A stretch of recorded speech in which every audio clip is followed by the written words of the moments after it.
Ito na nga yung itsura ng upuan ng motor, kaya papalitan ko na. Tara, samahan niyo ako mag-unbox at ipapakita ko sa inyo kung paano kinabit. 2 days after ko nga itong i-check out at dumating na agad ito.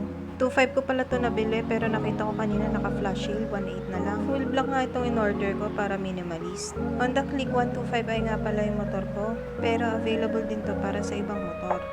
Waterproof na nga rin pala to, gawa sa suede fabric, carbon design plastic, tsaka carbon design leather. Una, tatanggalin tong plastic plate na nasa harapan. Puzzle type pala to kaya ingat-ingat sa pagbaklas. Kabit sa kanya yung dalawang screw sa magkabilang gilid. Pag natanggal mo na yan, makikita mo yung hinge clip tsaka lock. Tanggalin mo na rin. Tapos ikabit mo yung bagong upuan. Pag nakabit mo na, ibalik mo na yung mga binaklas mo.